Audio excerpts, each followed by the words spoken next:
ওনাদেরকে আন্তরিক অভিনন্দন জানাচ্ছি। আমার পাশে যে বসা আছেন আজকে আমাদের প্রধান অতিথি, আপনারা নিশ্চয়ই জানেন মশিউর রহমান যাদু মিয়ার মেয়ে। উনি বাংলাদেশে এখানে সারা আমেরিকাতে বলেও আমাদের বিএনপি উনি সংগঠক। সুতরাং আজকে এখানে আমরা অত্যন্ত গঠিত এবং আনন্দিত। আজকে এই মুহূর্তে এত কষ্ট করে আমাদের এখানে উপস্থিত হয়েছেন। আর একজন হলেন আমাদের বাসানি সাহেব, তার উত্তরাধিকারী, তারই ছেলের বউ নাসির খান বাসানি মঞ্চে ছিলেন, তারই সবাই আজকে আমাদের অনুষ্ঠানে উপস্থিত। সুতরাং আমি আমার দলের পক্ষ থেকে, ক্রীড়া দলের পক্ষ থেকে, সবার পক্ষ থেকে ওনাকে অভিনন্দন জানাই।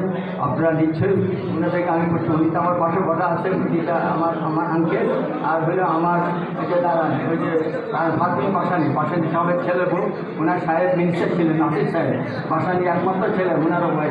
এই দুজনকে আমরা বাংলাদেশের সৃষ্টি হওয়া এই দুই দলের যথেষ্ট অবদান, মশিউর রহমান সাহেব এবং আমাদের মাওলানা আব্দুল খান বাসানি।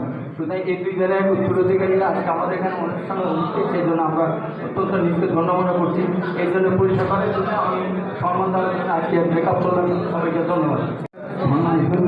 একজন সুতরাং বাংলাদেশে কেন ওনার ভাষার সঙ্গে আপনারা জানেন, আজকে তো বাংলাদেশ আমরা সৃষ্টি করছি ওনার আব্বার কারণে, কিন্তু বাংলাদেশ বিএনপির প্রতিষ্ঠাতা বলতে গেলে তারই সন্তান আজকে আমাদের প্রধান অতিথি।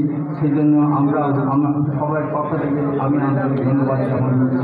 পাশে আছেন আমাদের আজকে ক্যাপ্টেন মিজান সাহেব, যে কিছুক্ষণ আগে কথা বললেন যে উনি অসুস্থ।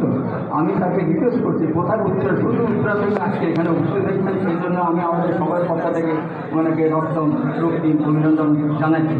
সাথে আছেন কুতুব ভাই, আমাদের বীর মুক্তিযোদ্ধা ভাইস প্রেসিডেন্ট আমাদের দলের, আমাদের সবার পক্ষ থেকে আমি নিজের পক্ষ থেকে ওনাকে অভিনন্দন জানাই। এবং সেখানে ফয়েজ সাহেব আছে, ফয়েজি আপনাদের মানে এই দলের প্রথম প্রতিষ্ঠাতা এই বুদ্ধিদার প্রজন্মে আজকে সেও উপস্থিত আছেন। আমাদের আমার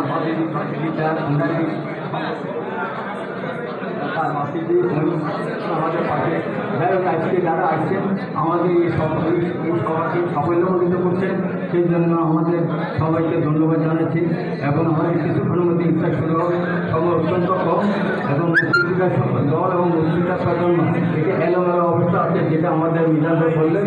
আমরা আশা করি আমাদের বর্তমান প্রধানমন্ত্রী যেভাবে দায়িত্ব নিচ্ছেন, যেভাবে কথাবার্তা বলছেন, নিশ্চয়ই মুক্তিযোদ্ধা দল এবং মুক্তিযোদ্ধা প্রধানমন্ত্রী একটা কমিটি উপহার দেবেন অনতি বিলম্বে। আজকে যে সাংবাদিকেরা আসছেন আমি বলবো আপনারা আমাদের মুক্তিযোদ্ধার যে ধন্যতা, এটা আপনাদের পত্রিকা এবং আমাদের টেলিভিশনের মাধ্যমে এটা ধারণ করবেন, যাতে করে আমাদের প্রধানমন্ত্রী সেটা অবলম্বন করে এটা আসল সুতার সমাধান করে। এই বলে আমার বক্তব্য এখানে শেষ করছি। সবাইকে ধন্যবাদ। আজকে আপনারা এখানে সামান্য পরিসরে আমাদের ইফতারের আয়োজন, সবাই এখানে থাকবেন, ইফতার করে আমরা সবাই নামাজ পড়ি, এখানে ইফতার করবো। আমাদের সামান্য ডিনারের ব্যবস্থা আছে, সেটা আপনারা করবেন। সবাইকে ধন্যবাদ। আসসালামু আলাইকুম।